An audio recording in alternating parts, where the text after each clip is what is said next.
Okay, hi everyone. This is Rajiv Jadhav, also known as the Assassin, hollering at you live from New York City.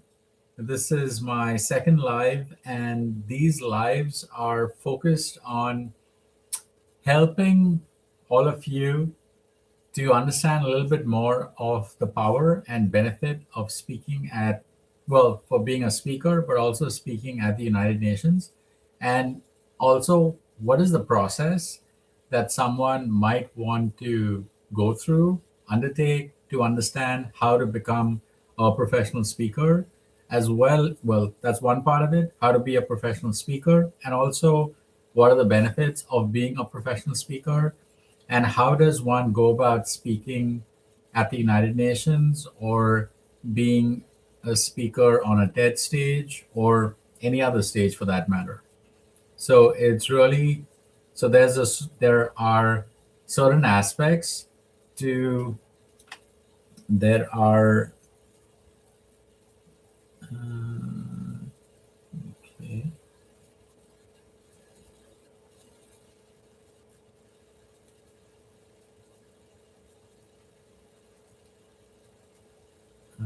okay. Yeah, I'm still learning the technology on across the various platforms, whether it's Instagram or TikTok or YouTube. Um,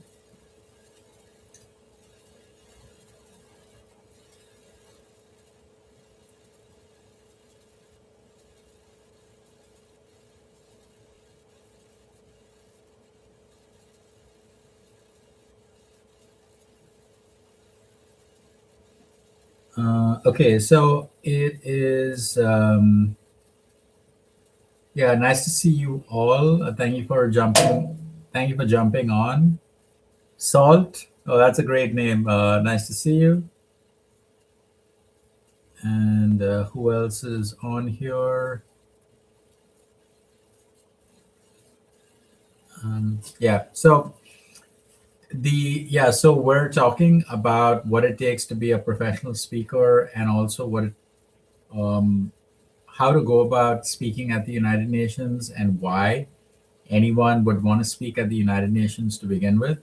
And yesterday's live was a broad overview as to how do you go about speaking at the UN, why you would want to speak at the UN, and also what is the what is the process of speaking at the UN. That's what we covered yesterday.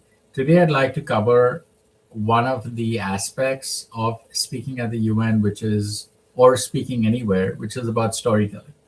Storytelling is about, well, as the name suggests, you're telling a story, it's speaking, it's performing, it's about painting a picture, but painting a picture with your words, with your personality, with your essence, your voice, your facial expressions, and what kind of a scenario and atmosphere can you create to reel people in with your message.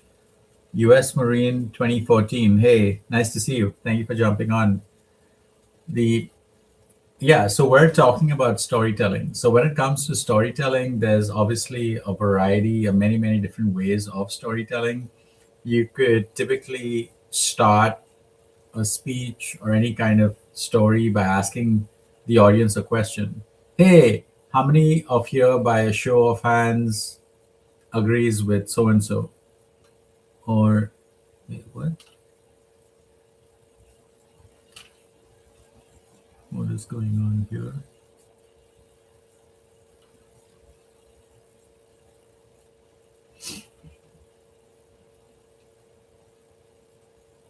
Okay, yeah, I don't know what happened earlier. Yeah, I don't know. Suddenly the live ended on Instagram. I don't know why that happened, but okay. Hopefully it's back now. And yeah, so I think I'm still live on TikTok as well as a few other places. Miss Mr. Uh, Shell say B, Mrs. Chelsea B. I don't know. I'm probably not saying it right, but yeah, nice to see you. Nice. Thank you for jumping on. L Riley, thank you for jumping on as well. Uh, from the blog. So yeah, nice to see you as well.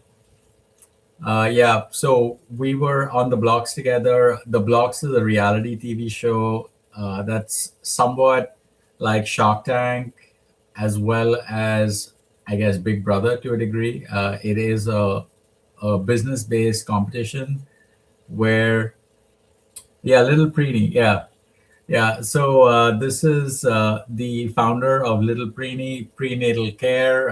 She was on the blocks with me. Amazing to see you.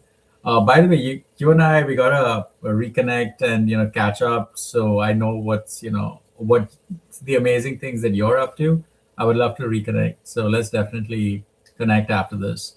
Yeah. So the blocks is a reality TV show. Like I was saying, it airs on I think Prime, Roku, and a few other streaming platforms. It's current the season that we were on were was season 22. So season 22 has not yet dropped. I think what the season that is currently airing is either season 21 or season 20, one of the two.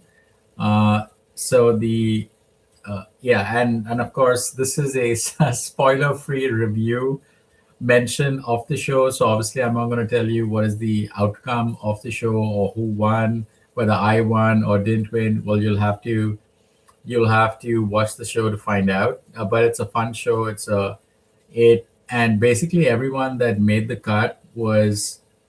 Oh, okay, yeah, thank you. So 21 aired just recently. Okay, so season 21 just dropped, which means that season 22 is the next one that will drop. Hopefully, that'll drop, I don't know, maybe in summer, maybe June, July ish time. So, of course, when that does drop, I of course will let you know, provided I'm aware of when it drops. But I will of course find out from the 100 participants that was on season 22, and these 100 participants were chosen out of, I'm told, 150,000 applicants nationwide.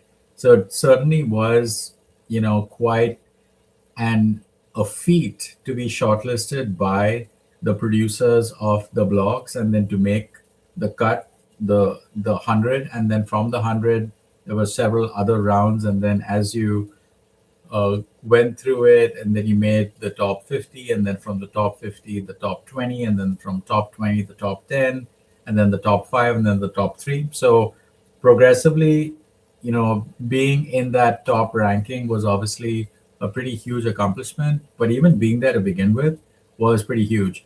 And since we're talking about speaking and public speaking, being on a TV show is something that also engages the skill of public speaking, because you have to show up the right way. You have to be comfortable. You have to be comfortable speaking. You have to be comfortable with a camera in your face. This, of course, well, this is a camera in your face, but it's a little bit different because, like in this case, I'm sitting down on a comfortable chair. There isn't a live audience around me, and it's a relatively low pressure environment right now. So it's a little bit different, but being used to this environment, speaking to a live audience which is not directly in the same room as you, is something that helps, of course. And Otis and Richard, yeah, nice to see you. Vibe, nice to see you as well. Thank you for jumping on. I Glaze, LeBron, and Michael Mollahan, L. Riley, yeah, nice to see you all. Thank you for jumping on as well. Yeah, so we're talking about public speaking and how it's really important to excel at public speaking. Nice to see you. Thank you for jumping on. And Turkan Perfin. I'm probably not saying your name correctly, but if I'm mispronouncing your name, I apologize for that. But thank you for jumping on. And yeah, so today we're talking about public speaking. We're talking about why public speaking is important. It's not intended to be a PSA, but there are certain benefits of being good at public speaking, because whenever the opportunity presents of speaking to a live audience, like let's say you're walking down the street and you're accosted by a reporter from, I don't know, Channel 14 or ABC News 21 or whatever the channel is, and it's a reporter from one of the channels, and she or he are recording a live segment, and they're looking for a quick snippet, a soundbite from you about something either related to something that you just witnessed because it's on the same street that you're walking down on, or something that happened in the media recently. So whenever someone asks you, you need to be in the right frame of mind to be able to respond quickly, intelligently, and interestingly. Okay, you need to be interesting in what you say, because at the end of the day, all of these comments are being seen by an editor, and the editor is likely to pick the most interesting comment, because those are the comments that make for interesting programming.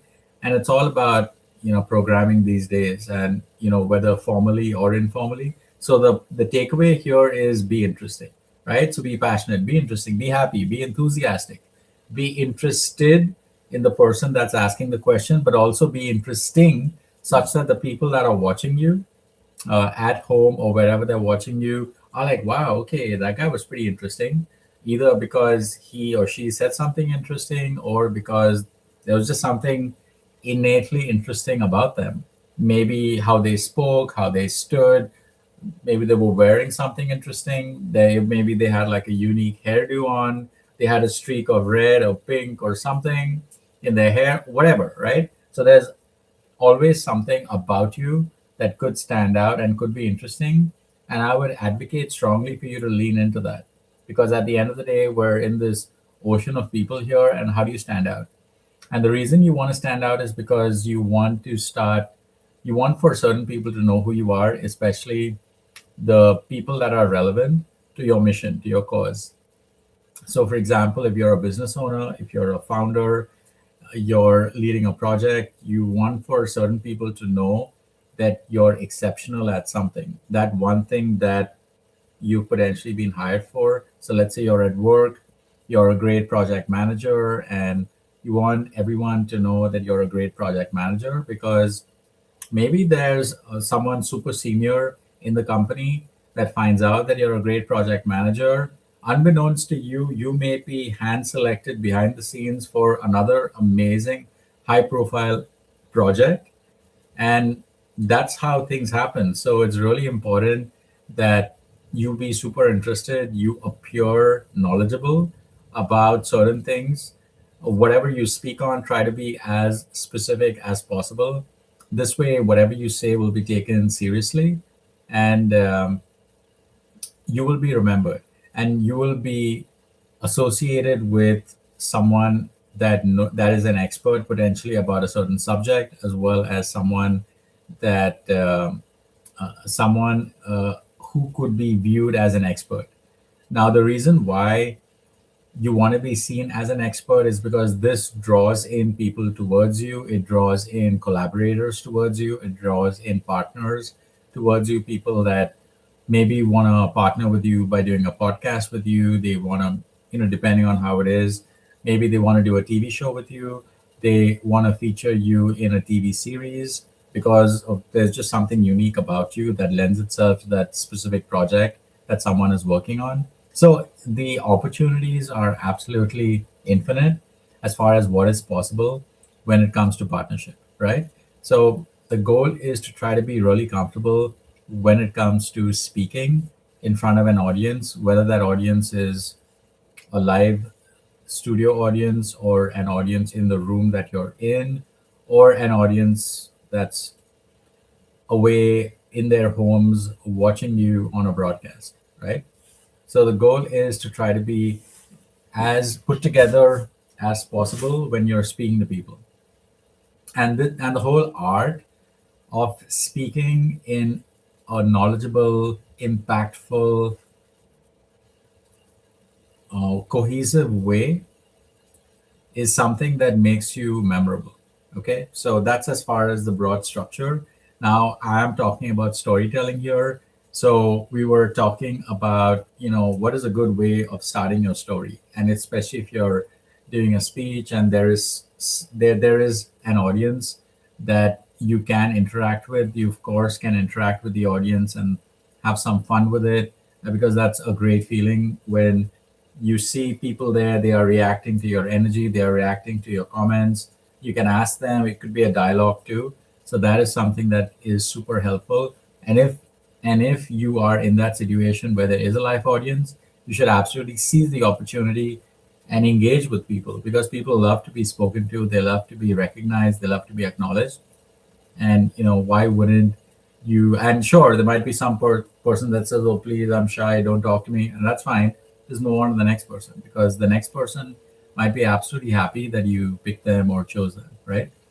uh Malmic06, thank you for joining. Manuel Castella, thank you for joining as well, nice to see you. Musto Tal Valmaco. I'm probably, that's a very long username, so it's hard for me to say all of it. But hopefully, you kind of hopefully you realize who I'm referring to, and thank you for joining. And Joyce Leveau, number 4, thank you for joining as well. And let me see, is there anyone else that joined that I didn't acknowledge? Cynthia Scarlett, thank you for joining. Maurice Jackson, thank you for joining. Renee, guys Mill, Renee, okay. Or Renee, okay. Thank you for joining as well. Juan, Richard, Otis, Vibe, Iglaze. Yeah, so thank you all for jumping on and tuning in. So we're talking about storytelling. We are, let me see here. What is this? Okay, yeah, so we are, yeah, just give me a sec. I'm just checking something real quick over here.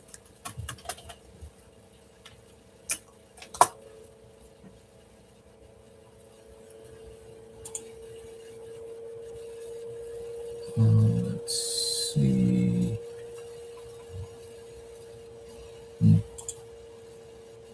Okay, never mind. Yeah, so we're talking about storytelling. We're talking about best practices. So one of the best practices is to engage with the audience. Where one of the ways is to, if you're about to speak on a specific topic, ask the audience, "Hey, by a show of hands, how many here agrees with this, or how many here disagrees with this?"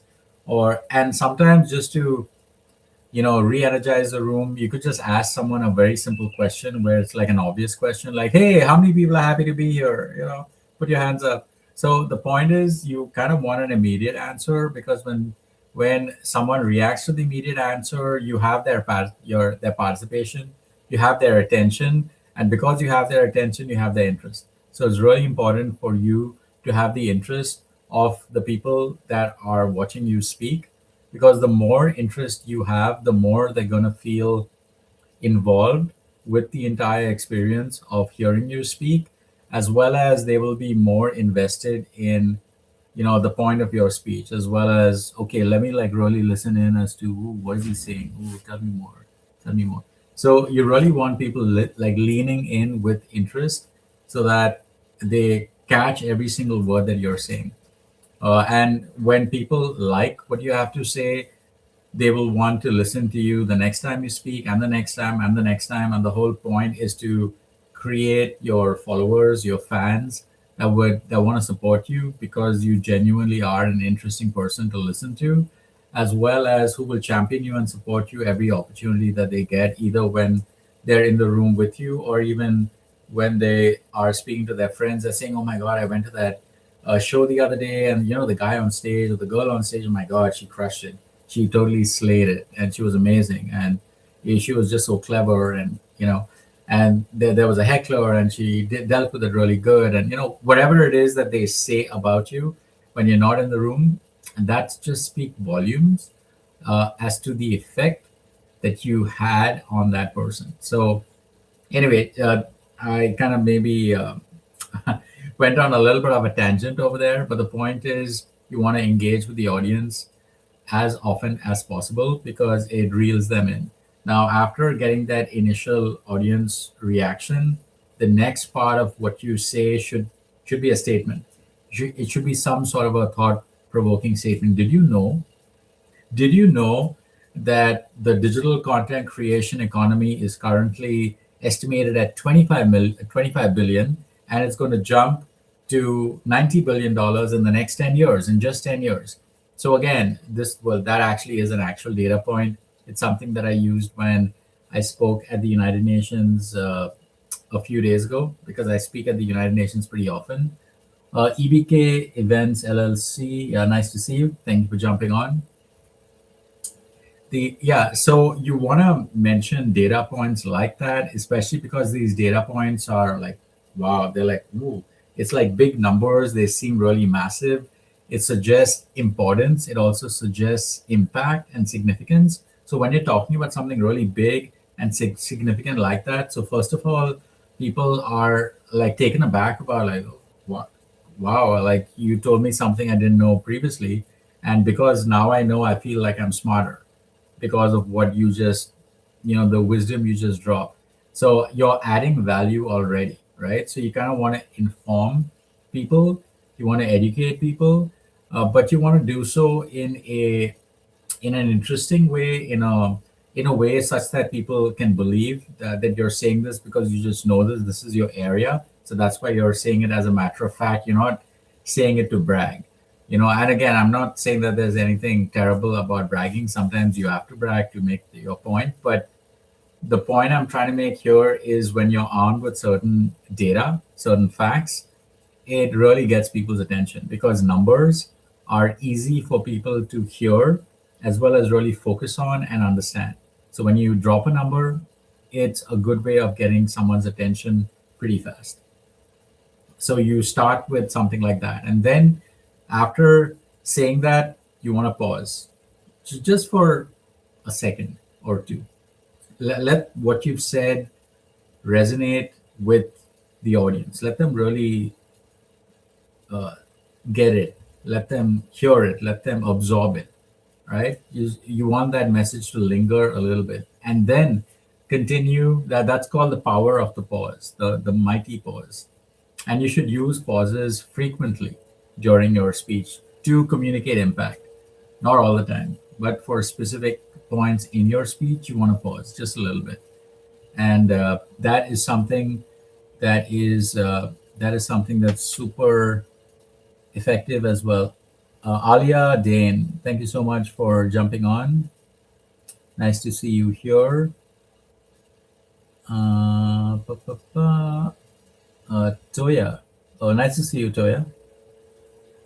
Uh, okay, yeah, so we're talking about what does it take to have an impact with the audience that you're speaking to. Now, this audience could be alive, similar to what I'm doing right now, or it could be in a room, like on a TED stage or at the United Nations or a boardroom or in front of your church, or it could be any situation. But the point is, you want to interact with your audience. Doing so tells everyone that you're really comfortable. It tells people that you're in control, and you want to appear in control because then you appear more believable. Somebody that's in control is someone that knows what's up, right? And we kind of like people to know what's up because we want people to show us the path, the way. Lucas, hey, nice to see you. Welcome. Uh, so the goal is to be comfortable, and yes, it takes a while, even if you have butterflies for the first few steps when you're walking onto the stage and you have a live audience, people are looking at you. And you could even sometimes self-deprecating humor can be effective. You could start by saying, "Oh yeah, I'm really nervous."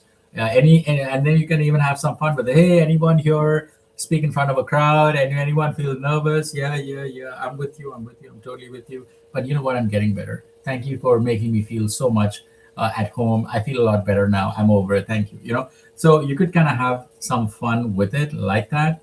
And it's about just quick thinking, right? You want to think on your feet. You want to seize the moment. You want to appear vulnerable a little bit and real. So this way, people can relate to you a whole lot more. And when people relate to you, they like you. And when they like you, they're paying attention to you. That's really important. It's really important that people are paying attention to you because that's the name of the game. Wally P, thank you for jumping on. William Windmill, I hope I'm saying your name correctly. Thank you for jumping on as well. And yeah, so it is. It's so you've asked the audience a question. You've interacted with the audience. You've dropped some data, some really big data, on like a data point, a piece of research that is really impressive to hear. And after dropping that research, you pause just a little bit and then you continue your statement. And that statement could be building on what you just dropped. So if you're saying something like, did you know that the digital content creation economy is currently worth uh, 25 billion, is going to jump to $90 billion in just 10 years time? And then you say, well, the reason I'm saying this is because uh, a lot of content is created using AI, and AI tools are what I use to create content that we see on the internet. Now, uh, content is takes many shapes and forms, and you're continuing to talk about it, and you're saying that, hey, listen, content is something that we interact with every single day of every single minute right through the year. Okay, and this is not some new concept that you're sharing. It's something that everyone already knows about, but you're just trying to make the point that this is super relatable. It's something that everyone knows already, and the thing that we see around us each and every time, every day, multiple times a second, even, that is something that someone has created. Content, it could be a picture, it could be words, it could be a text, it could be a tweet, it could be a video, it could be a gif, it could be anything. Like, it could be a sound, a song.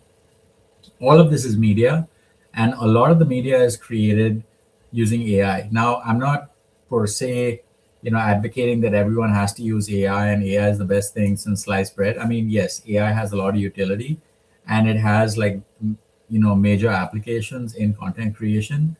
And the point is that when you understand that AI can be used in this way, and many of the AI tools are free, you can then essentially participate in this large boom, of this $90 billion boom, right?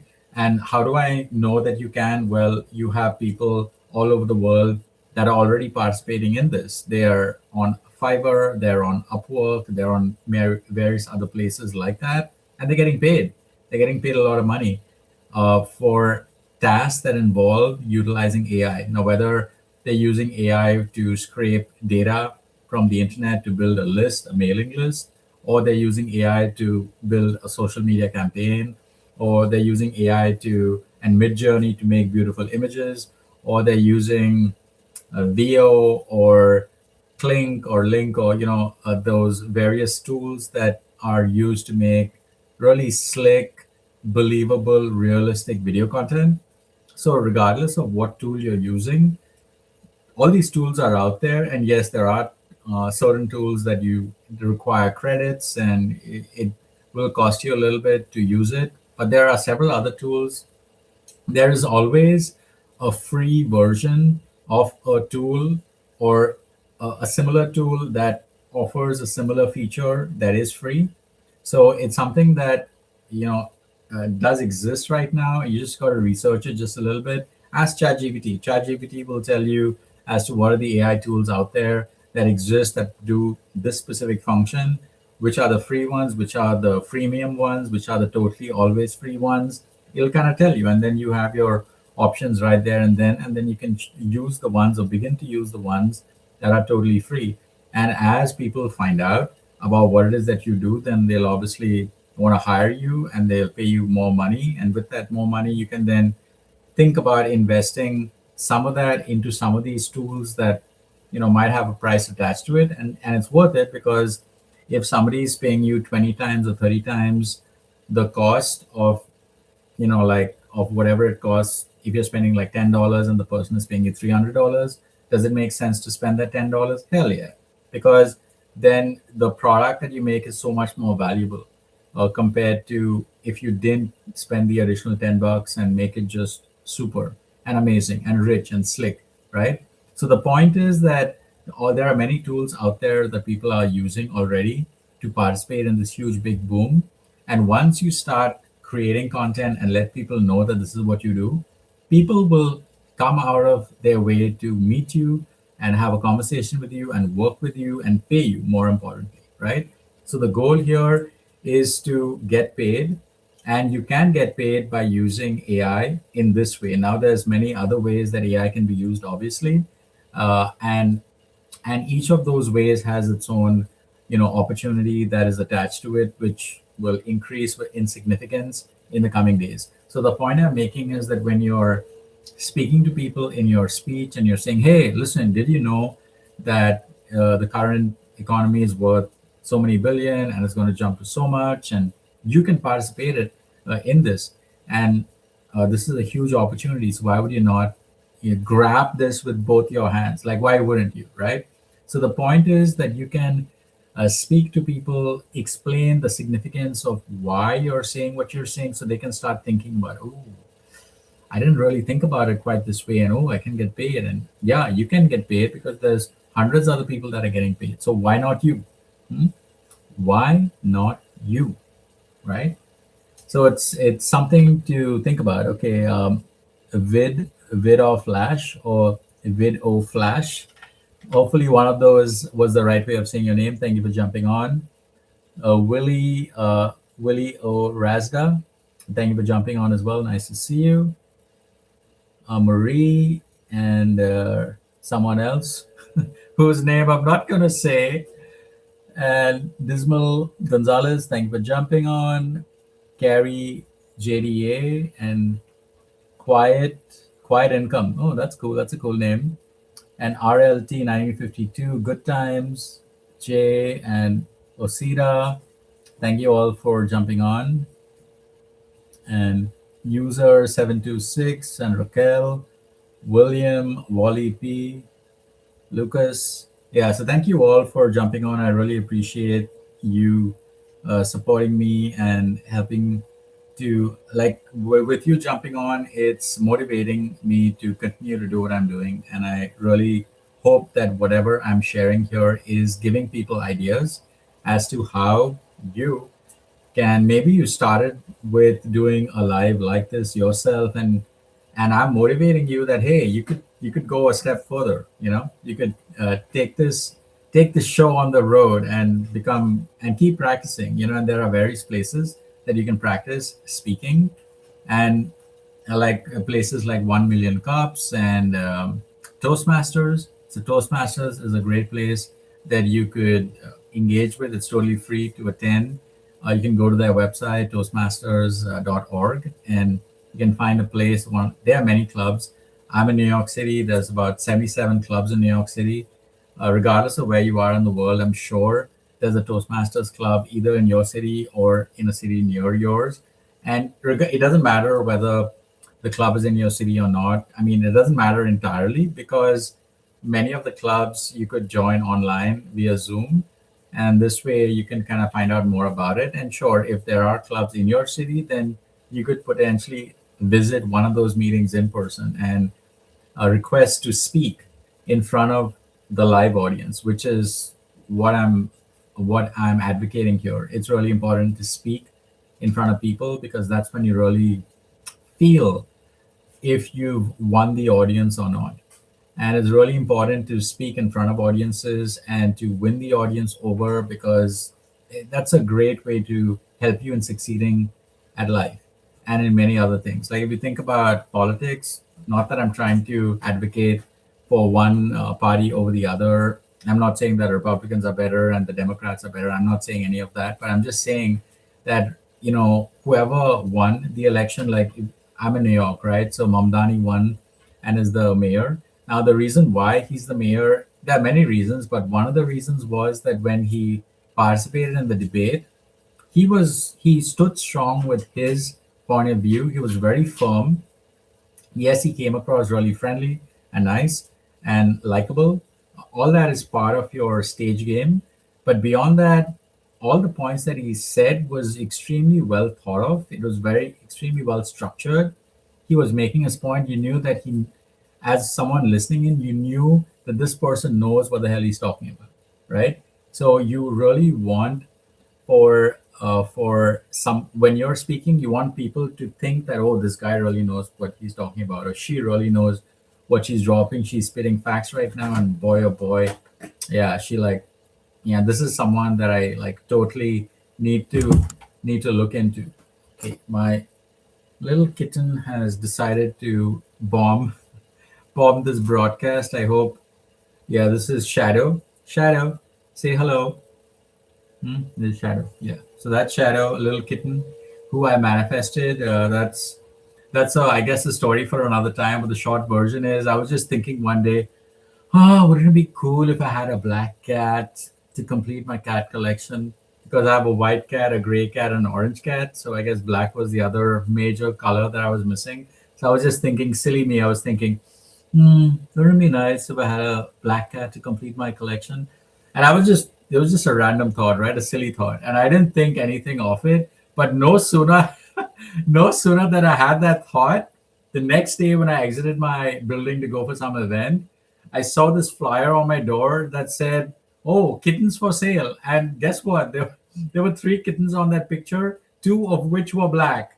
And it turns out that Shadow was one of those black kittens. And I was like, oh God, here we go again. The kitten distribution system, or the cat distribution system, whatever it's called, is at it again, and now they've targeted me, and it's all my fault because I was the one that opened my big mouth and said, "Oh, wouldn't it be cool if I could have a black cat?" And well, yeah, now here we are. And yes, I promise myself that no more cats. I already have enough cats. This is getting too much now because Shadow is the last cat. He's the fourth cat in because I keep telling people I'm like one cat shy of running a shelter. Yeah, because if I had more than, well, previously I said I had one one cat shy of running a shelter because I had three cats then. Now that I have four cats, I don't want it to be known that I'm running a shelter. Now I'll say, listen, I'm just one cat away of running a shelter because I'm not getting a fifth cat. Like, no, no, no, no, no, no, I'm not getting a fifth cat. So anyway, that was just my little rant on little Shadow. When Shadow showed up, I guess Shadow wants to be the center of attention here. Anyway, so the where was I? So I was talking about. Oh, so we had like a few more people join. Oh, Willie, Helen, Nisar G7, thank you for jumping on. Fashionista and Jojo Dancer, thank you for jumping on as well. Asen, Michelle, Maurice, thank you for jumping on. And Mammy, I don't know, I can't read the name because it's written in that the calligraphy kind of font. And then Robert Sedeker, John Hina, hey, it's Marky, Pincia, am I saying the name correctly? Eyes, Kathy, Sincerely Siobhan. That's a cool name. I like that. Sincerely Siobhan. I like that. That's dope. Yeah, thank you all for jumping on. John Ikaki, thank you for jumping on as well. And John Hina, thank you for jumping on also. I don't think I've missed anyone. Okay, yeah. So we're talking about public speaking. We're talking about storytelling. We're talking about how it's really important to be effective at storytelling because, believe it or not, we're storytelling all day long, right? So whether we're speaking to our coworker, or we're speaking to our manager, we're speaking to our client, we're speaking to our customer, or we're speaking to whoever we're speaking to on Zoom or Google Meet or whichever video call service you use, you're speaking to someone and you're exchanging information, right? So when you're exchanging information, you're essentially telling them a story, right? So that story could be about something mundane or it could be something about what you do.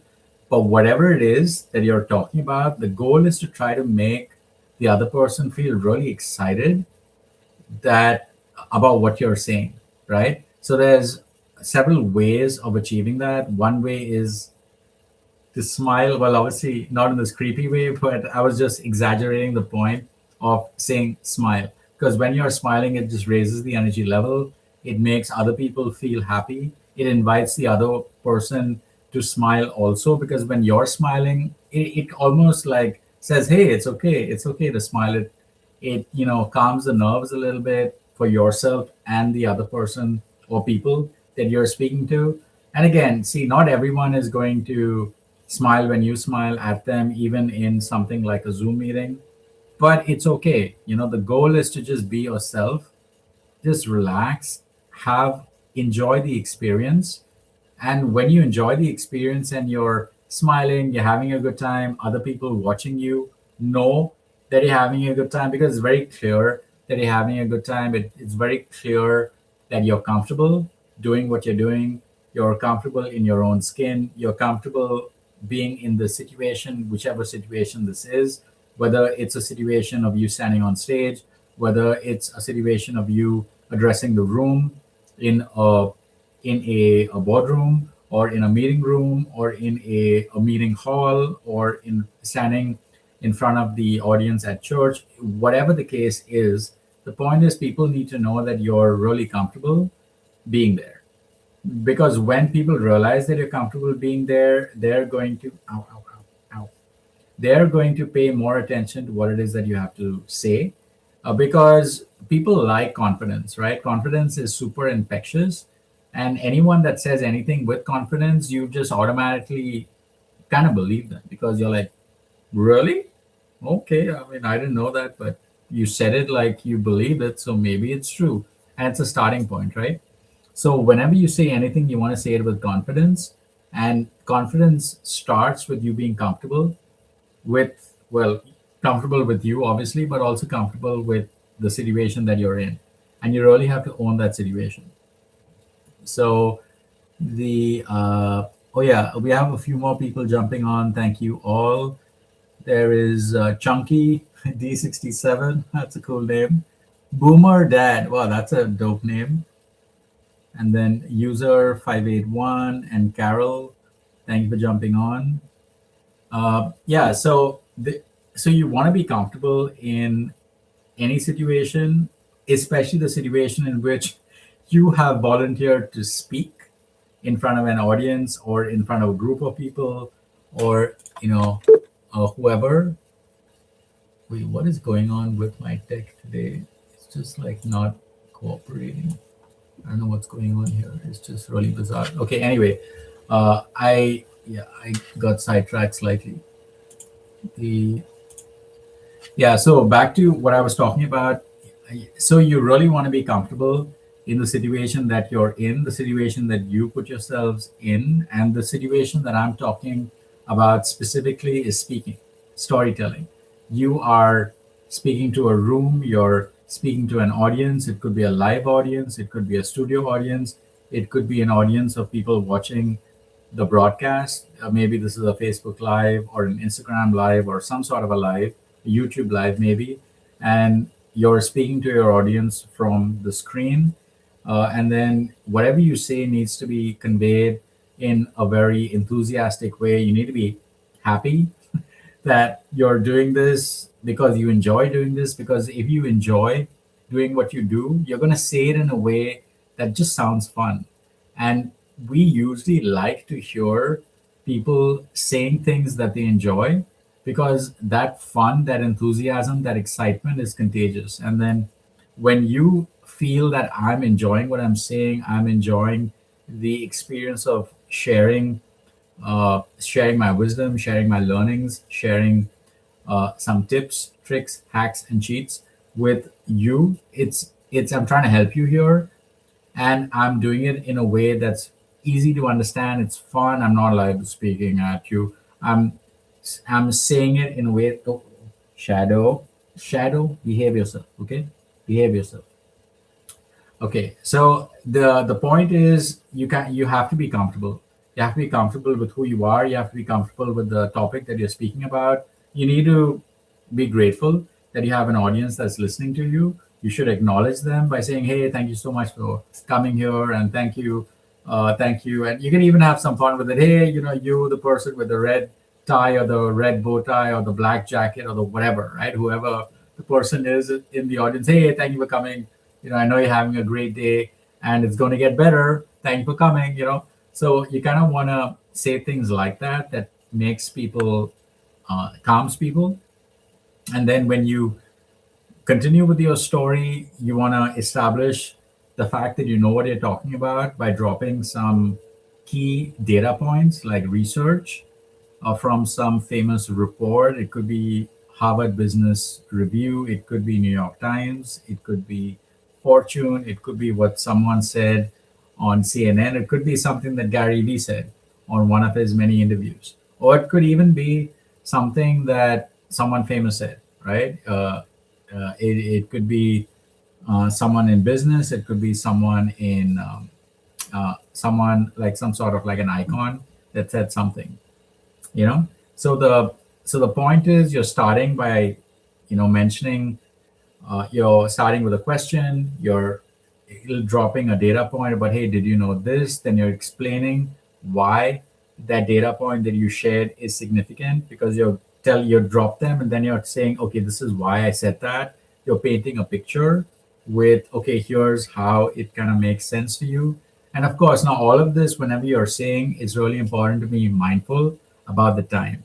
So when you're speaking to an audience, you're not going to have all the time in the world, because as you know, less is more, and people have a very finite, small, short attention span. So you kind of want to get to the point fast.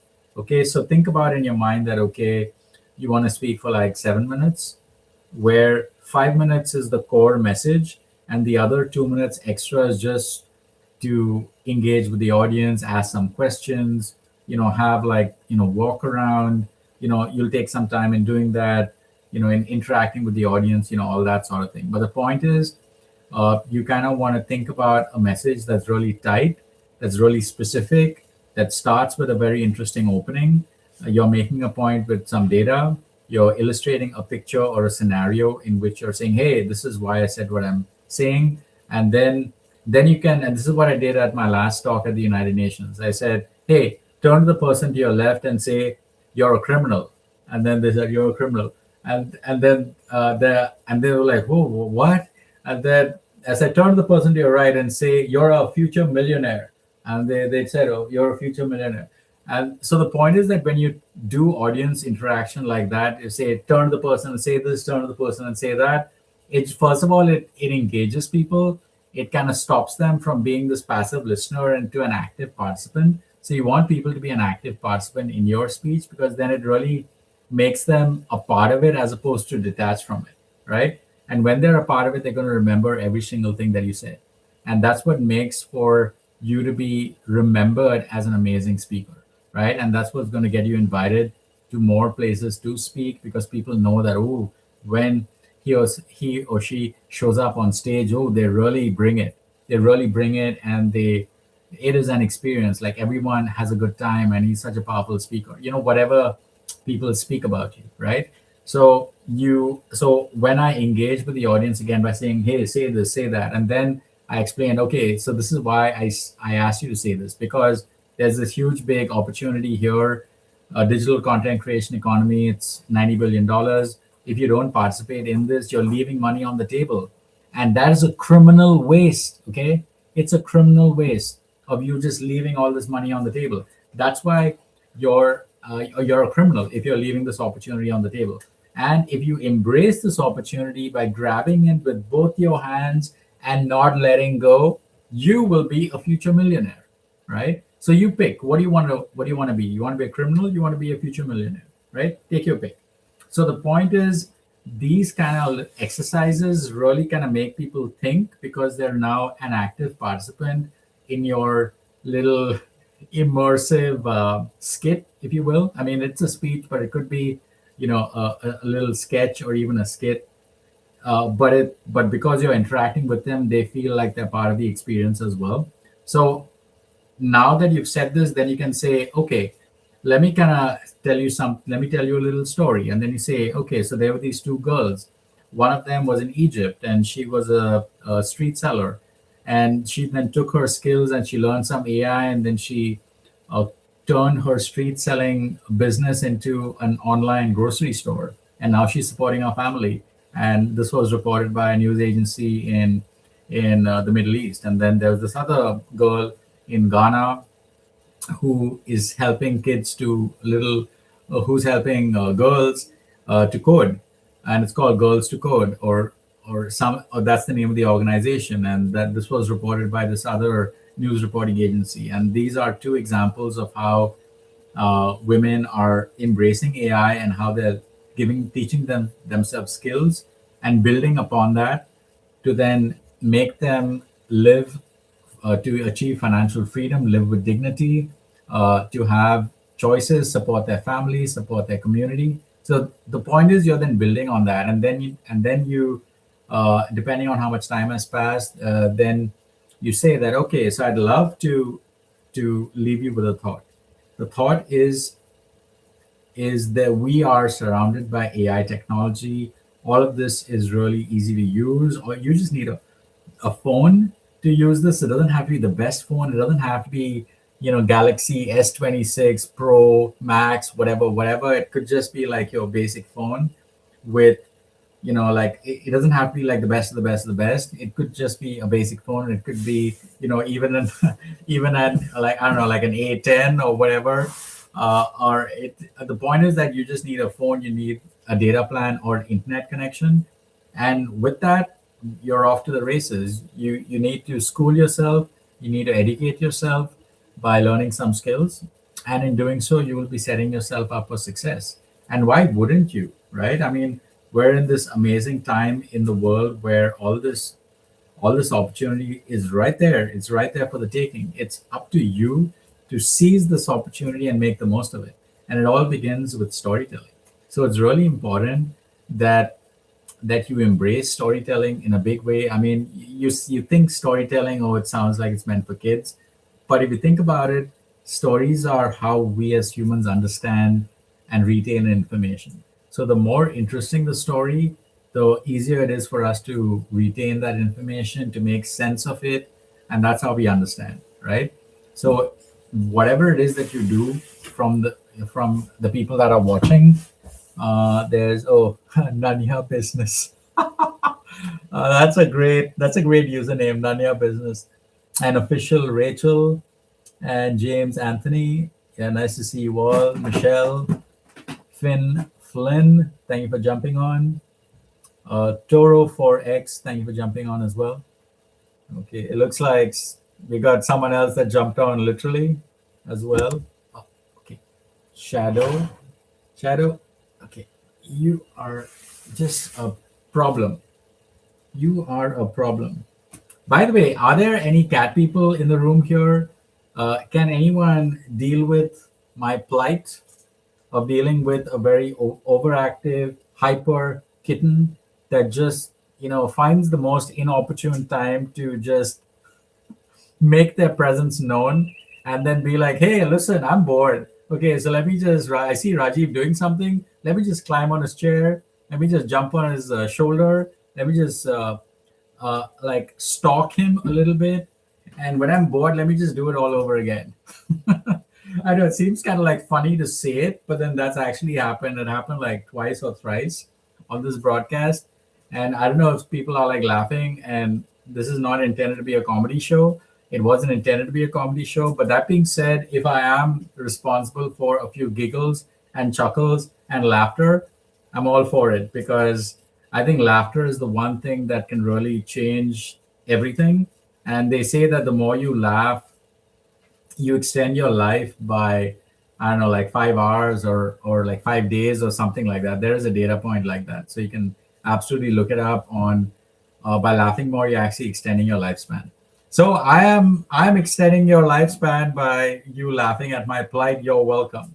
Okay, so these are the additional benefits of jumping onto my live. You never know what craziness is going to befall me from my many cats that I live with, that are living here rent free and just causing chaos. So they are crazy roommates, can be crazy roommates, And wait, what is going on here? Detected inactivity. Wait, what is going on?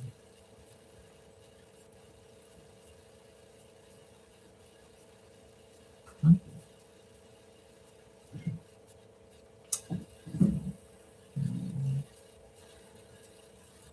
Okay.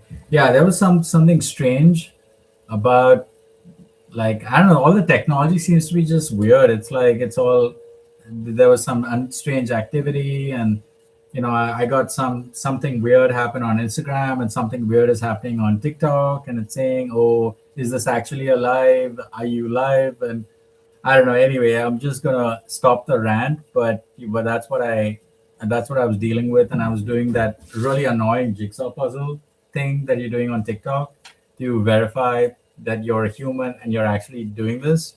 So yeah. Anyway, so the if I had paused speaking or the thing had paused, well, that's the reason why. Okay, so Carol Canat, yeah, thank you for jumping on. Toro Forex, thank you for jumping on as well. Lance Baptiste, thank you for jumping on. And Flynn, thank you for jumping on as well. Michelle, official Rachel, Nanya, B1, B1 Battle, and yeah, did I miss anyone? I don't think I missed anyone. Okay, cool. So yeah, so thank you all for jumping on. So we're talking about storytelling. We're talking about how to speak at the United Nations. We're talking about when you're speaking at the United Nations or speaking in front of a group of people, what are some of the things to think about such that your speech is memorable, it's fun, it's entertaining. People that are listening to you feel that they got something out of it, either because they felt that they were part of the experience because of the various tools that you used, like audience interaction, or you ask them a question, you ask them to do something. Regardless of what you did, they felt involved, and that is what made them feel that your talk was just a cut above everyone else's. And the focus of these lives is essentially to help all of you in understanding the significance of thinking about public speaking as how it can help you to achieve whatever it is that you guys are working on. Whether it is maybe you're looking for a new job, or you're looking to get a promotion in your existing job, or whether you're a business owner and you're trying to get more clients, get more customers, or you're a founder, you're working on your project, and how do you get more partners? How do you grow your team? How do you, how do you do all these things? And the solution to many of this is storytelling. The more effective you are at storytelling, the more you are better at connecting with another human by conveying what it is that you want to convey. Either the fact that you're really that you what you're working on is the next best thing, and how it's going to be good. And of course, you always want to frame everything in the standpoint of how it's a benefit to the person that's listening. Because as we all know, there's this one radio station that is super popular. It's the number one radio station in the world. It's called WIFM. You know, a WIFM. That's WIFM. That stands for What's in It for Me. So what's in it for me is a way of thinking, because that's what everyone is thinking about. Everyone is thinking about what's in it for me. So when you understand that this is how people are thinking about anything that they hear, if you understand that this is how they're thinking, and whatever you say is packaged in a way that makes it clear as to, hey, listen, you're thinking about this when by listening to me, you're going to walk away with this benefit, which will either get you paid more, make you more interesting, make you seem more knowledgeable to the next person, or whatever the payoff is, right? So you always want to think about that, because when the moment you say that, someone is thinking, okay, I'm going to get something out of this. It's a good idea that I've tuned into this message, because I'm going to get something out of this. I'm going to benefit from this. So this is why you always want to think about that whenever you're speaking to anyone, right? So think about what's in it for them, because everyone is thinking about, hey, what's in it for me? So how do I benefit? Everyone is thinking that. They may not say it, but they're thinking it. So whenever you say anything to anyone, always, put it in a way that says, hey, listen, if you do this, this is how you benefit. Always. And just be super direct about it, because the more direct you are, the more trustworthy you become, because then people realize that you're not like bullshitting, you're not blowing smoke up anyone's ass or anything like that. You're just being super upfront about everything. And people like that. People like that you're really upfront, you're very forthcoming, you're just telling it like it is. And either you like it, you don't like it, but you're putting all your cards on the table, and you're just saying, hey, listen, this is what it is, right? If you do it, this is how you benefit. If you don't do it, that's totally fine. But regardless of whether you select this or you don't select this, I just thought I'd tell you, and this is what it is. So when you say it like that, it's a way for to help other people trust you, and it's also a way for them to listen to you, because before anything, you kind of want people to listen to you, right? If they're not listening to you, then how are they even going to make a decision, right? So you really want people's attention, you want people to listen to you, and you want to keep your message simple, right? So another part of your messages, try to keep it simple. Try to not use super technical language, because the moment you use technical language, someone's thinking like, oh, what the hell does that mean, you know so the moment you get someone thinking about what the hell does that mean, they stop thinking about the rest of what you said. They're still stuck on that one technical thing that you mentioned, and they're like, oh, what the hell is that, huh? And they've totally lost the other, five things that you mentioned. So the point is, just keep things super simple. Even if you use something technical, explain it immediately, by saying, this is what this means. So when you explain it, they're like, ooh, okay, I learned something new. So that's when you explain things, it helps to transfer your knowledge from you into the minds of the people that are listening to you. And then when you do so, people are thinking, oh, wow, this guy really knows stuff. And he taught me something new. Like, wow, how cool is that? I learned something new today. So that is something that you always want to do, because it helps you to appear knowledgeable, and it also helps you to to let people know that you know what you're talking about. Because when people realize that you know what you're talking about, they will continue to listen to you. And each additional minute that they listen to you, you have earned their attention. So the more you convey benefit, the more you convey value, the more you convey, passion, but also things that are of value to them, because you know how people think, what's in it for me, this is how people think. You need to tell people how they benefit. So this is how you are gonna hold someone's attention, keep their attention, and keep them listening in till the very end. And of course, you want to keep your message as tight as possible. Don't go on for on and on and on, because nobody's going to give you that time. Try to keep your message as tight as possible. It could be 5 minutes, 7 minutes. I mean, for a speech, that's average. So try to kind of keep it within that time frame, because that's when you will get most of the people's attention. Okay, I've been speaking for a lot, so take I'm just gonna take a little bit of luxury New York. Hey, nice to see you. Thank you for jumping on. So that's Luxury NYC Realtor. Nice to see you. We haven't seen you in a minute. We should probably connect on either LinkedIn or one of those networking groups that you and I, first met at. So yeah, we should definitely reconnect. It's been a minute. And yeah, so for those that don't know, you should check out luxury underscore NYC Realtor. She has an amazing Instagram page and publishes really interesting content on TikTok, as well as, I think, TikTok, Facebook, Instagram, and maybe LinkedIn. But I know it's definitely those three for sure: Meta and TikTok. Yeah, so definitely check her out as well.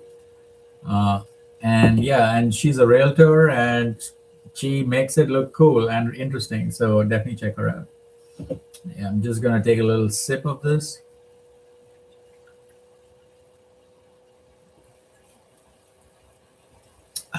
Okay, spoonful of S. What does S stand for? Is that sugar? Spoonful of sugar? Yeah, that's cool. That's a cool name. Thank you for jumping on. And USA Drains. Okay, that's cool. And Alia Dane. Okay. Mm, and Abigail. Oh, Abigail Hernandez. Okay, cool. Nice to see you, Abigail. And Bob Damage. And Nadia Business. I just love that name, Nadia Business. It's kind of cheeky and clever. I like it. And Lance, Ford, you, Carol. Okay, cool. Nice to see you all. Yeah, so that is, yeah, that is my live. I think, I think I'm, I think I'm gonna end it.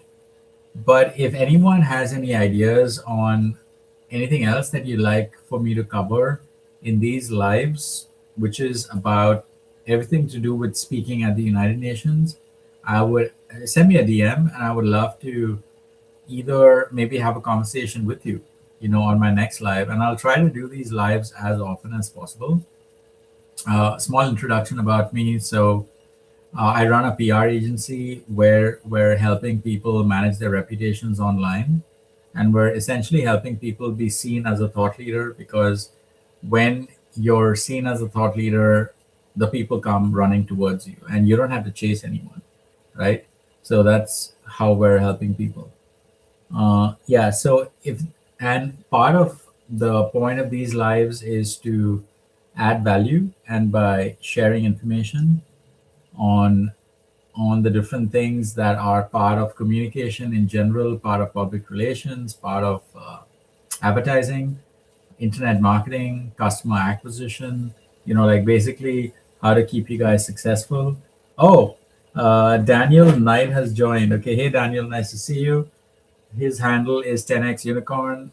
An amazing human, I gotta add. So Daniel, if you don't know Daniel Knight, you totally should know him. He's an amazing human. I actually met him in person. I see him every Friday on his weekly Zoom call at the Unicorn Universe. So everyone needs to know Daniel Knight. You can look him up. His, I believe, Instagram handle is 10x underscore unicorn. And I believe he has the same handle on LinkedIn as well as on TikTok. So TikTok, Instagram, LinkedIn, and potentially, I think Facebook as well. Yeah. So yeah, Daniel, nice to see you. And he's a super connector and knows many other super connectors like me, like yours truly. It takes one to know one, right? So the the benefit of knowing a super connector is that a super connector is someone that has a large network of people, but more importantly, what makes a super connector different than anyone else is that they have the ability of connecting you with other people based on who you want to meet. So if I tell Daniel, hey Daniel, I want to meet business coaches, then he knows like 20 business coaches, and then he'll introduce me to like maybe one or two of the business coaches that he knows that he can think of, off the top of his head. So that's the benefit of knowing super connectors. So if you do not have a super connector in your life, I would highly encourage for you to know a super connector and start getting to know them, because it's not just about like that this person is a super connector, but you kind of want to develop that relationship with them, and you also want to be a giver, right? It's not just about getting a benefit from someone. It has to be an equal exchange of you ask them for a favor and they help you out because they're a giver. But then the next time you meet them, try to be a giver yourself by saying, hey, first of all, thank you so much for that introduction that you made to me. It was a great conversation. And, who can I introduce you to? Who are you looking to meet? What are you working on right now that I can add value to? So the point is that when you're asking questions like this to people look at you really differently. They're like, this guy is different. I mean, he's not just out to get something from me. He's honestly trying to add value. He's trying to help me out. And who doesn't like that, right? Who doesn't like someone who's trying to help people, or starts the conversation by saying, hey, how can I help you? you know. So these are some of these, let's say, life skills that everyone needs to know about, because this will help you in being successful in whatever you're working on. So I'll just give you a really quick story, right? So I was in China recently. I wanted to do something different in 2026, and I said, okay, listen, I want to go to China because I've always wanted to go to China, and I had the opportunity of going to China by representing one of the United Nations NGOs that have a leadership position with. So they invited me to China. I said, okay, great. So I went to China. It was an amazing time. I got to do a keynote there. I had the opportunity of meeting several ambassadors of various countries, which is always amazing. You run into the ambassadors from various other countries that are members of the United Nations, and that's always a beautiful thing. And anyway, the point that I'm making here is that my partner, who invited me to go to China, needed something done, needed something printed, and I was in this hotel, and the first thing I did was, whenever someone asks something of you, rather than you try to solve it yourself, the first thing that I would encourage you to do is to find someone who's like, in this case, I was in China. I've never been to China before, right? And my business partner said, hey, listen, can you just get this thing printed? And one reaction could be, what? Me get something printed in China? Nobody speaks English here. Like, what are you talking about? So you could get into like that panic and be like, what do I do? So that's one reaction. The second reaction is just calmly think, who do I know that I can ask as to how do I get this thing done? So that's what I did. I just calmly went down to the reception. I spoke to the concierge and I said, hey, listen, do you know any printer shops around here? And they said, yes, there's 5 of them. In fact, there's one that's just 10 minutes away. I was like, really? Oh, cool. Can you help me with their address and their number? And he found it for me. And then with that, so now I knew a place that I could go. I had the address. Then I called them up, or I sent them a message by saying, hey, can you do this printing? They confirmed. I immediately jumped in a taxi, went there, got it done. And just like that, it was done. So when my business partner said, hey, can you get this thing printed for me? Within 5 minutes of she saying that, it was done. Because again, I'm not bragging here by saying like, I'm like super smart or anything. It's not about being super smart. I think it's about being resourceful.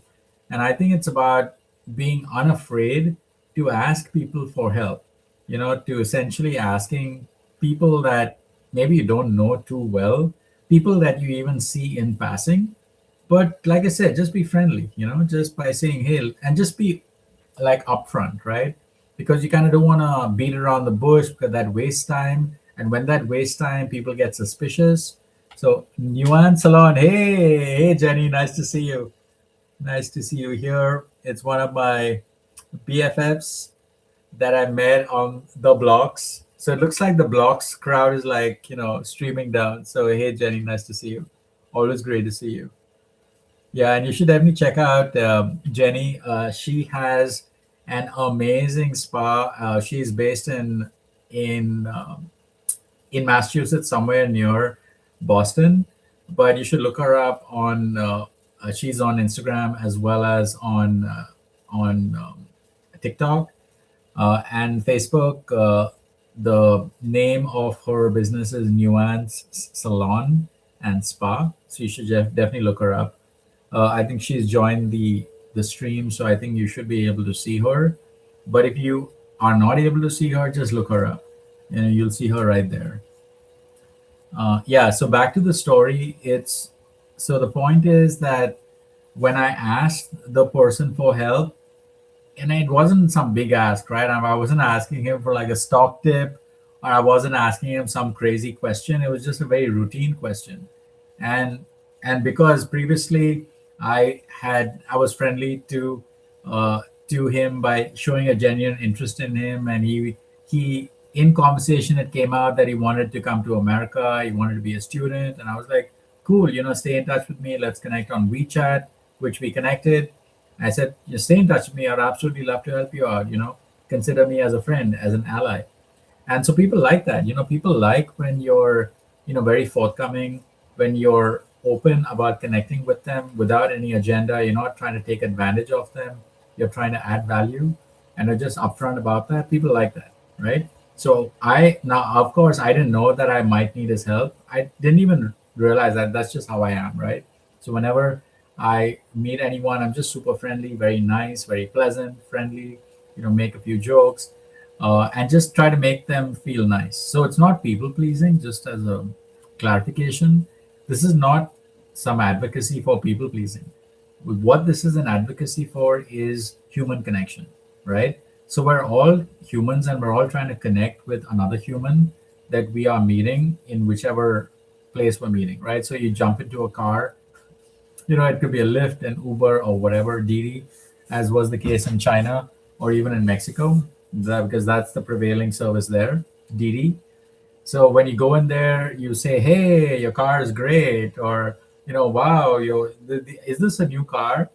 So you could just say something like that, right? You're looking at what's around you and you're making a statement. So the point is, it's not about just being overly flattering, but it's about just striking a conversation. When you strike a conversation, assuming that the person is not busy, it just relaxes them. It just like makes everyone relax. They just when they are relaxed, later on, if you need their help with something like, "Hey, I don't the address doesn't seem right, is it maybe there?" They'll be happy to work with you to kind of support you later on if it turns out to be the case, because you've already kind of established that rapport early in the conversation, right? So the point is, like, I can't see the future. I'm pretty sure you can't see the future, or not the immediate future, unless there are some psychics in the room or channels or mediums. Anyway, I'm not going to go there. But the point I'm making is that most people. Shadow, stop, stop, Shadow, stop, stop. Okay, sorry about that. The Yeah, so the point is, as a channel, or like, most people can't tell the future. You're not a channel, you're not a medium, you're not a psychic, you're not the Long Island psychic, you're Long Island medium, whatever that show is.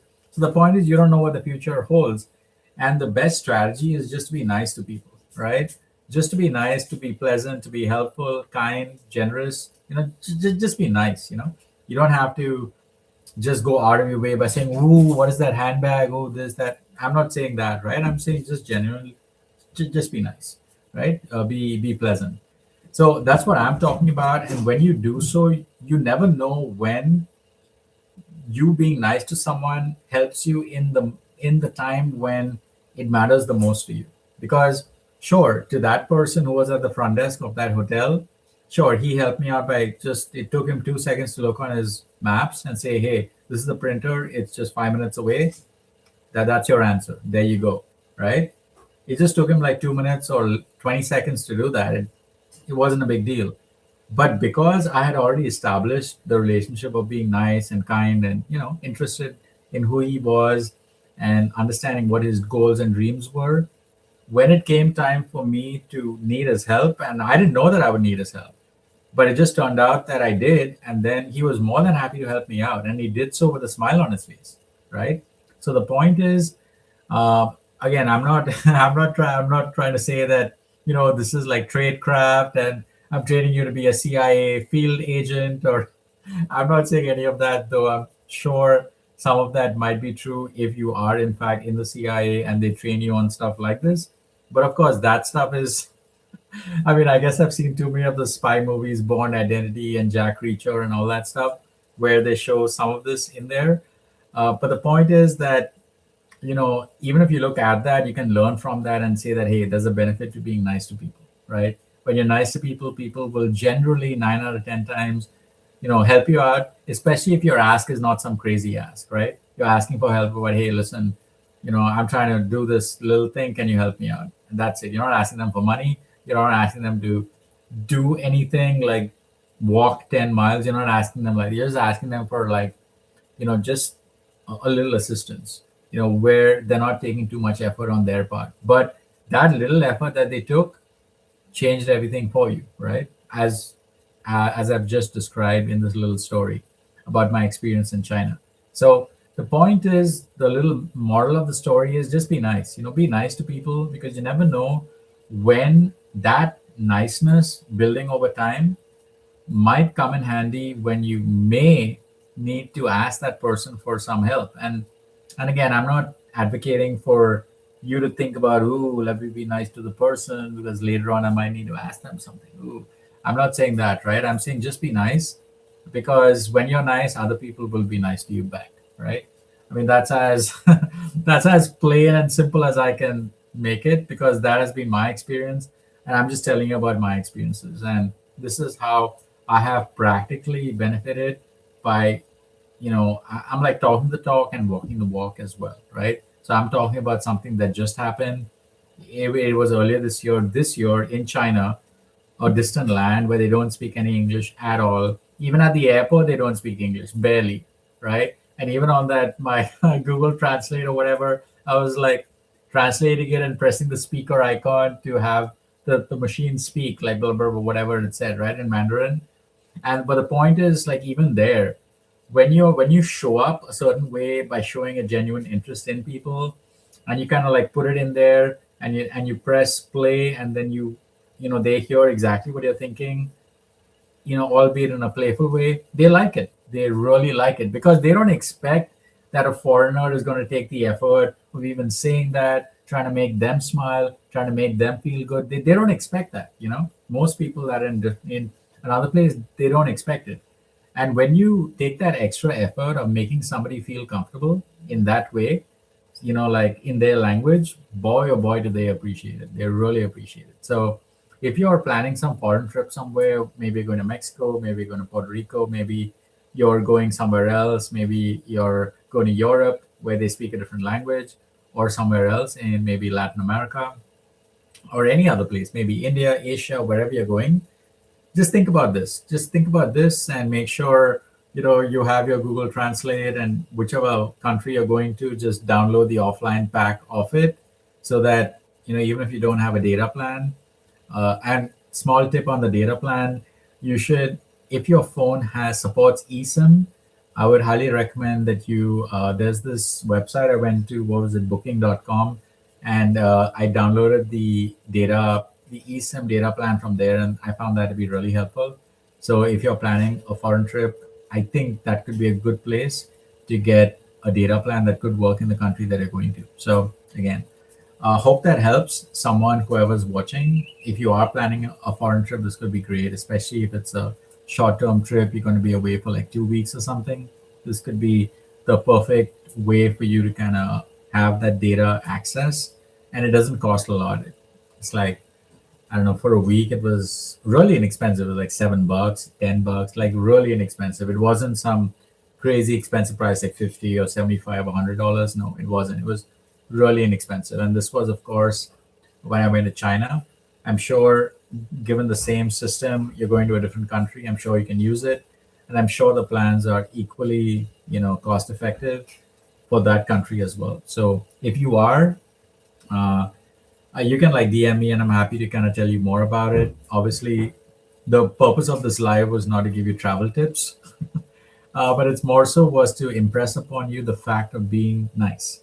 That was more the sub points. The main point, of course, is I'm doing this live to create awareness around why someone should think about speaking at the United Nations and public speaking, because public speaking is very effective.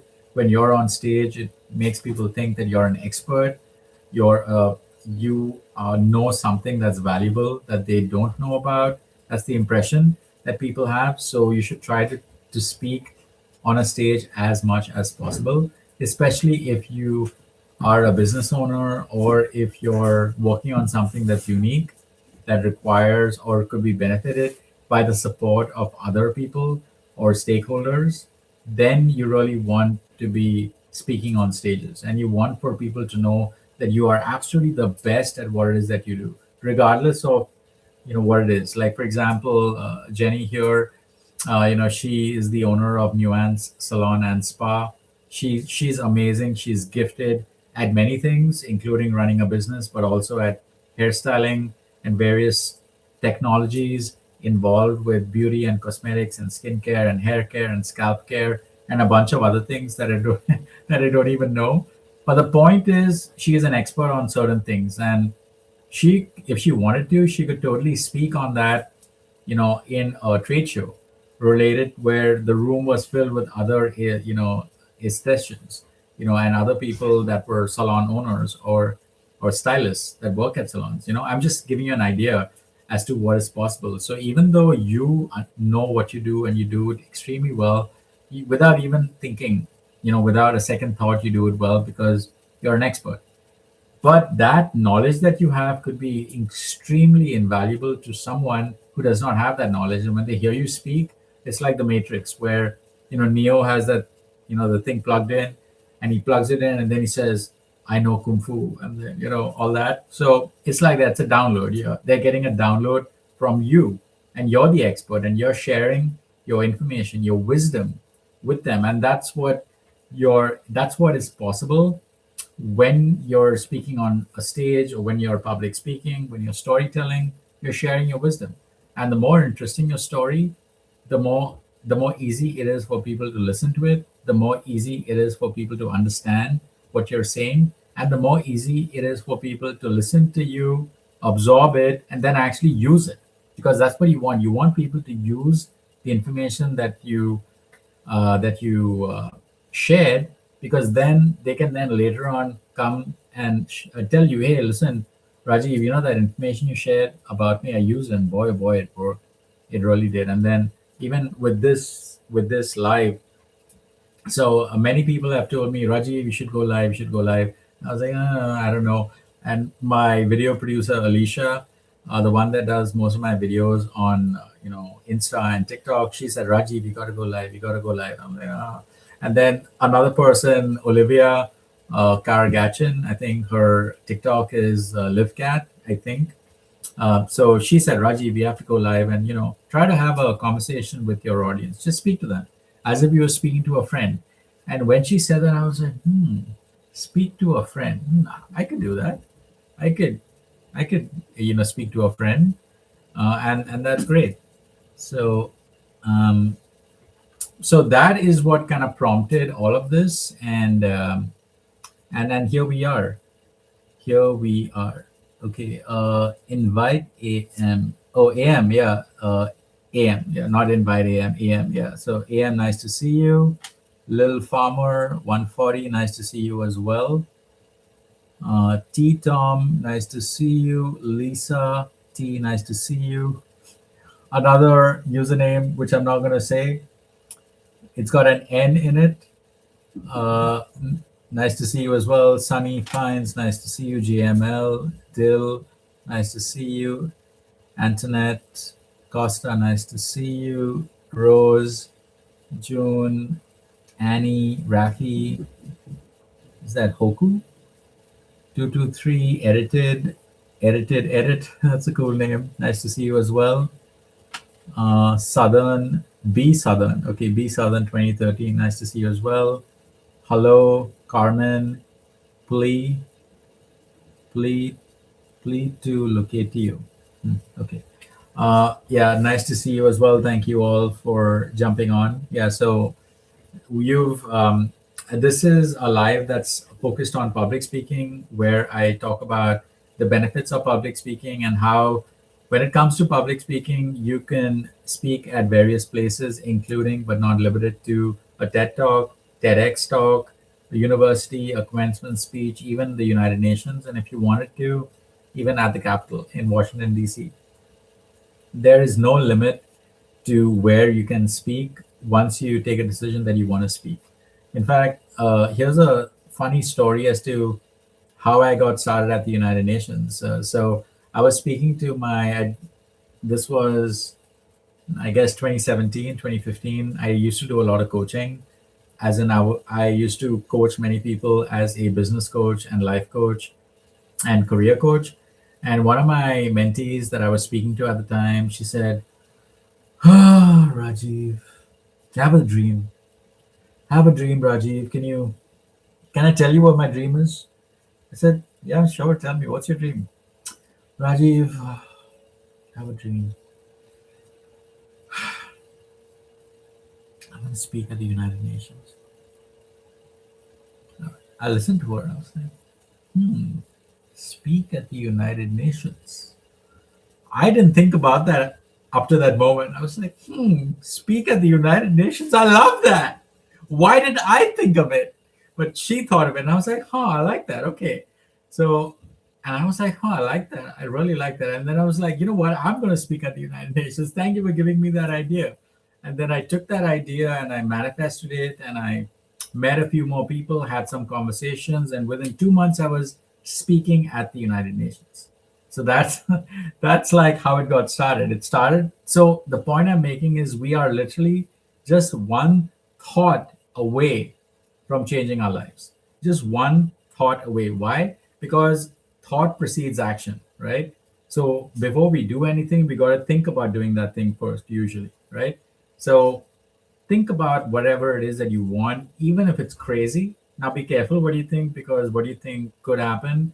As I've shared, like I was thinking about the black cat and then I got the black cat. So that was kind of like how it happened for me. So you gotta watch what you think. You gotta be careful, because then what do you think you get, right? So there's a pretty big connection between your thoughts and your reality and what happens to you. So you got to like watch those. Again, like manifestation and all that is not the topic of this video or this live. Maybe I'll do a separate live later on and maybe partner with some of my other friends that are experts in the space, like my friend April and Anya and several others, Serena. They're all amazing at that. Joel, yeah. So these are all people that are really gifted in the space, and I would absolutely maybe partner with them and do a live and talk about manifestation and thinking and projecting and astral projecting and how to make your thoughts reality and how to attract outcomes and laws of attraction and all that sort of thing. But and there are many things related to that are connected to my theme of speaking at the UN and succeeding on stages like the UN and other places. But that's a topic for another conversation or future conversation. Uh, but the point is, you have to, your thoughts precede action. And even if you haven't thought about speaking at the United Nations, or you've been thinking about writing a book, just do something with it. Write a word. How tough is it to write a word on a document or a Google Doc? Just start with a word, and tomorrow do another word, and the day after tomorrow do another word. I know it sounds kind of silly. Like, come on, Raji, what are you talking about? Like, seriously, I'm just gonna put down one word. Like, come on, but do it. The act of doing it is going to tell your brain that, okay, I'm writing a book. I'm going to write one word. Tomorrow I'm going to write another word. And then I'm going to write another word and another and another and another and another. Left foot, right foot, left foot, right foot.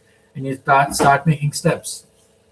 And that's how it starts. Like, and that's what I use to help me start to write my book. And well, I need to take my own advice and start that process myself just so that I can finish the book, at least finish the initial part, the initial draft of the book, and then I'll need to get into the research part of it and then beef it up and make it even more, tight and impactful and powerful.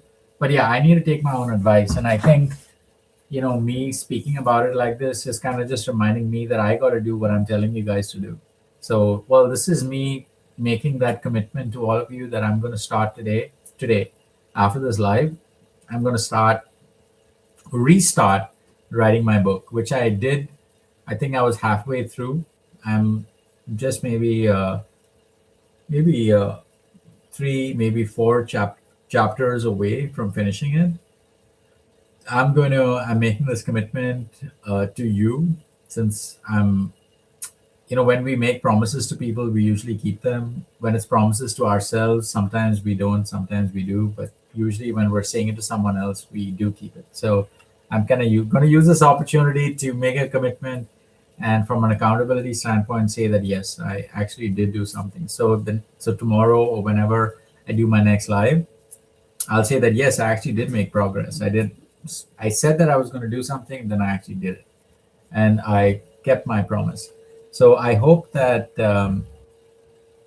I hope that whatever you're thinking about, even if it seems crazy, whether it's something to do with speaking in front of, people who you think are powerful people, but people are just people, they're just people like you, no different. And but what makes them different is how they think. So think different. When you think different, you will be different, right? So it's really simple when you think about it like that. Richie, Susanna, John, Pumpkin, Carmen G, hello. Thank you all for jumping on. Who else? MW, Robert, Robertson, Nagus, Heimer, Anna Grace, Mannequin. That's a cool name. Mannequin. Big NA, Apple, Apple user, Invisible One, Goose. Yeah, these are some really cool names. Yeah, thank you all for jumping on. Yes, so where was I? Yeah, so we're talking about taking action, dreaming big, because it all started by dreaming big. I started by thinking about somebody just mentioned it like almost as a, hey, oh, this is what I want to do, I wish, right? And I was like, let me do something with that, and I actually did it. So similarly, i'm I'm kind of saying, right? So why don't you think about speaking at the UN, or why don't you think about speaking at your church, or why don't you think about speaking at your, at your town hall, either at your company, or even in front of your friends, or at a family gathering, or something, just start, or maybe start by doing a live. This way you're kind of just speaking in front of a camera, there's no eyeballs looking at you, so less overwhelming. Maybe try that. That could be a good place to start and see how that goes. And I think hopefully that should kind of help you to get started.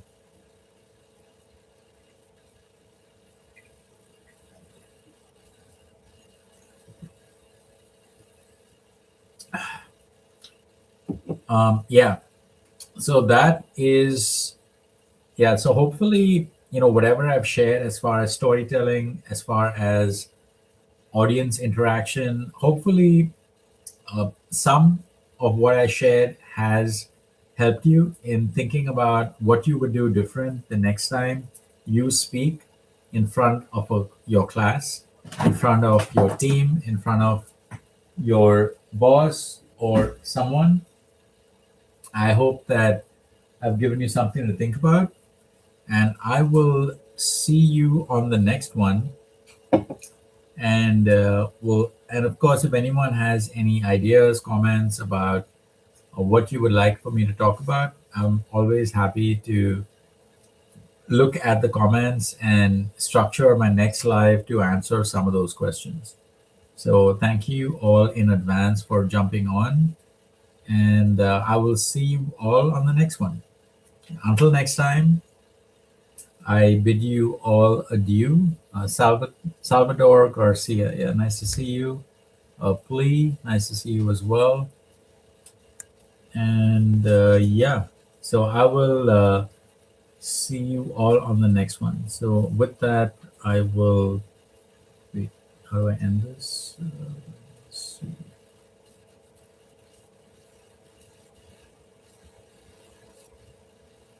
And okay, so I think,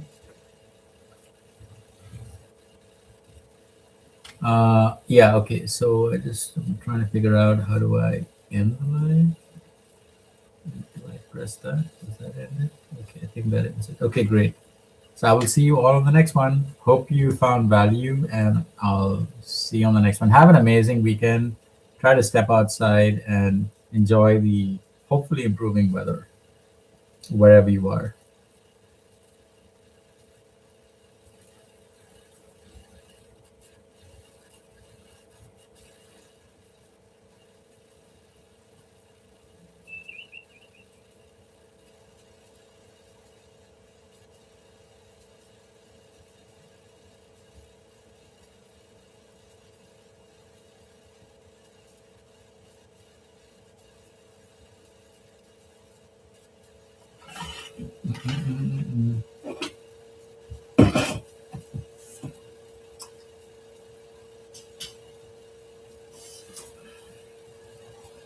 Shadow, shadow.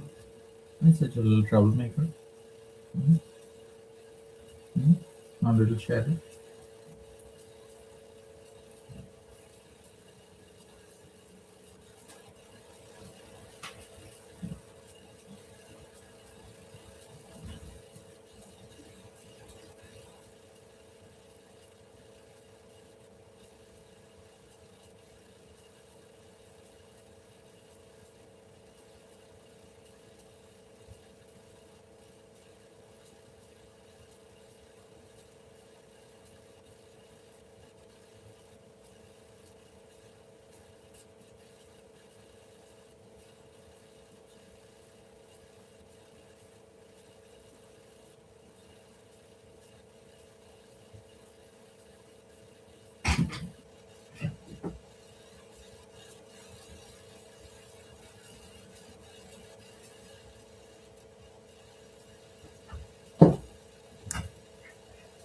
Where is the baby? Where is you, my little girl? Come here, come here. Goldie? Goldie? Golds? Yeah. It's okay, baby. It's okay.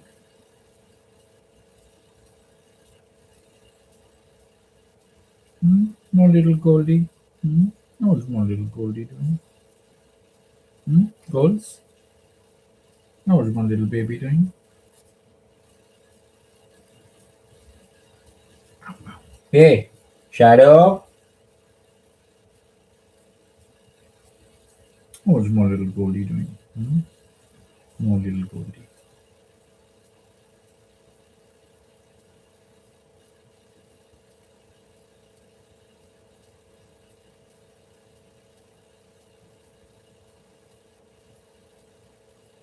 Hmm? How's your little Goldie? Hmm?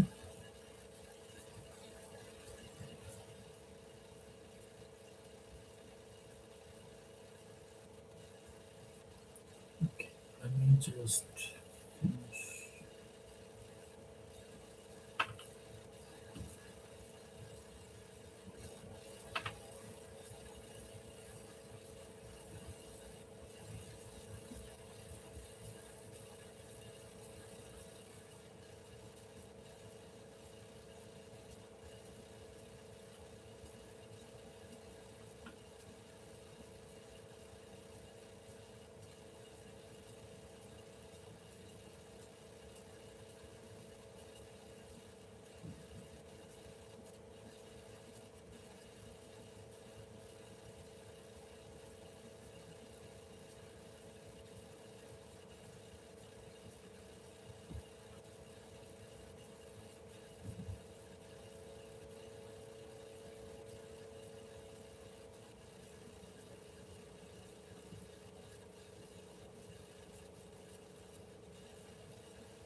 hopefully it's back now. And yeah, so I think I'm still live on TikTok as well as a few other places. Mr. Uh, Chelsea B, Mrs. Chelsea B. I don't know. I'm probably not saying it right, but yeah, nice to see you. Nice. Thank you for jumping on. L. Riley, thank you for jumping on as well. Uh, from the blog. So yeah, nice to see you as well. Yeah, so we were on the blogs together. The blogs is a reality TV show that's somewhat like Shark Tank, as well as I guess Big Brother to a degree. It is a business-based competition where, yeah, Little Preeny, yeah, yeah. So this is the founder of Little Preeny Prenatal Care. She was on the blogs with me. Amazing to see you. By the way, you and I, we gotta reconnect and catch up. So I know what's the amazing things that you're up to. I would love to reconnect. So let's definitely connect after this. Yeah. So the blogs is a reality TV show. Like I was saying, it airs on I think Prime, Yeah. Oh, yeah. Roku, and a few other streaming platforms. It's current. The season that we were on was season 22. So season 22 has not yet dropped. I think what Oh. the season that is currently airing is either season 21 or season 20, one of the two.